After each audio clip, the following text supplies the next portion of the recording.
आरोही photography एक यादगार पल। आरोही फोटोग्राफी हमारे यहाँ शादी विवाह में अच्छी फोटोग्राफी की जाती है। जन्मदिन एवं सभी शुभ अवसरों के लिए संपर्क। भाजपा के संकल्प पत्र पर क्षेत्रीय अध्यक्ष ने किया प्रेस वार्ता। अब बाधक बन गए, उसमें मारा भी है।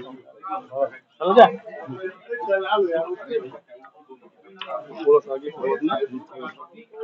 ये मेरे पास तो था।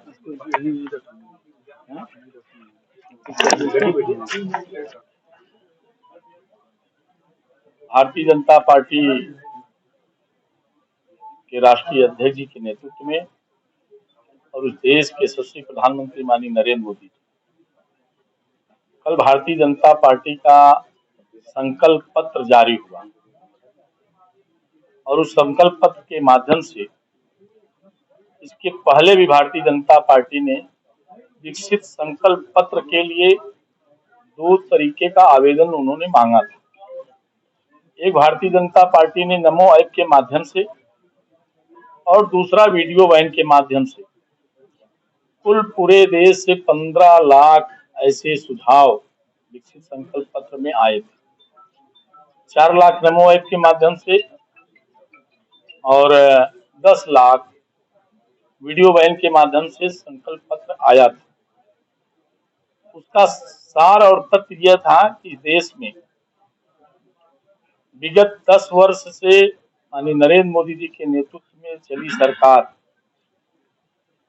वो इस देश के लिए गारंटी है, इस देश के नौजवानों के लिए गारंटी है, इस देश के लिए किसानों के लिए गारंटी है, इस देश के व्यापारियों के लिए गारंटी है।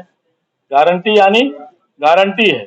और जो चीज उन्होंने इस 10 वर्षों में संकल्प पत्र पे अपने नहीं कहा था और समय पे आवश्यकता महसूस हुई, ये भी देश के लिए या देश के लोगों के लिए जरूरी है, उसको भी भारतीय जनता पार्टी ने पूरा किया है।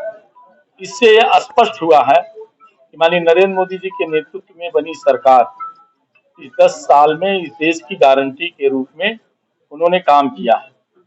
और आज जिस तरीके से हर क्षेत्र में, चाहे युवाओं का क्षेत्र हो, चाहे किसानों का क्षेत्र हो, चाहे महिलाओं का क्षेत्र हो, इन सबको ध्यान में रख करके जो पंडित दीनदयाल उपाध्याय जी के और भारतीय जनसंघ के स्थापना के समय 1952 में जो विचार लेकर के चली थी सरकार, उस 10 साल में इस सरकार ने उन सारे आयामों को छूते हुए इस देश के विकास के लिए, इस देश की उन्नति के लिए, इस देश के यशस्वी प्रधानमंत्री माननीय नरेंद्र मोदी जी का पल पल और क्षण क्षण उन्होंने अपने जीवन को इस देश के प्रति समर्पित किया है। और उसी का परिणाम है कि आज भारत दुनिया की 5वीं इकोनॉमी में भारत स्थापित हुआ है और आगे जो बहुतेरे ऐसे अपने आयाम भारतीय जनता पार्टी की सरकार ने, माननीय मोदी जी ने छुआ है।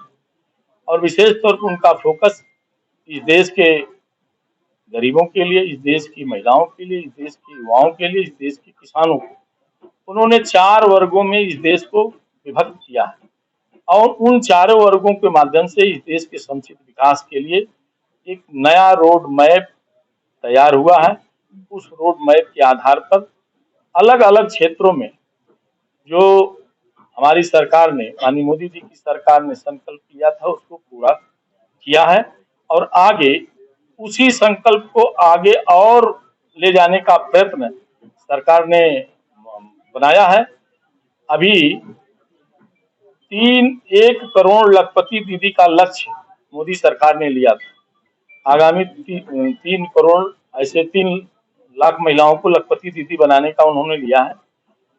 हमारे जो 4 करोड़ ऐसे प्रधानमंत्री आवास का लक्ष्य था, आगे आने वाले इन 5 वर्षों में उसको 3 करोड़ उसमें और वृद्धि हुई है। उसका भी लक्ष्य हमारी सरकार ने लिया है, मोदी जी की सरकार ने। और जो अभी आयुष्मान योजना के तहत इस देश में करीब 4 करोड़ लोगों को आयुष्मान योजना के तहत लाभ मिला है। आगे हमारे जो इस देश के सीनियर सिटीजन जिनकी आयु 70 वर्ष से अधिक हो चुकी है, उन लोगों को भी आयुष्मान योजना के तहत रखा गया है। उस आयुष्मान योजना में कोई कैटेगरी नहीं है, वो मध्यम वर्ग भी है, उच्च मध्यम वर्ग भी है, गरीब भी है और अमीर भी है।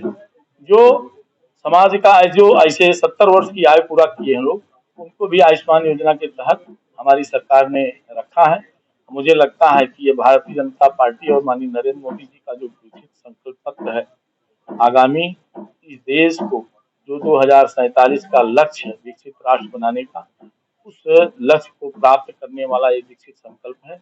उसी के संदर्भ में भारतीय जनता पार्टी आज सभी जगह पर आप सबसे संवाद करके अपनी बात रखने का प्रयत्न कर रही है। और मुझे विश्वास है कि आगामी दिनों में जो हमारी भारतीय जनता पार्टी और नरेंद्र मोदी जी के नेतृत्व में फिर तीसरी बार सरकार बनेगी, और जो इस देश का सबका संकल्प है कि भारत विकसित राष्ट्र बने, वो निश्चित रूप से वो संकल्प पूरा होगा।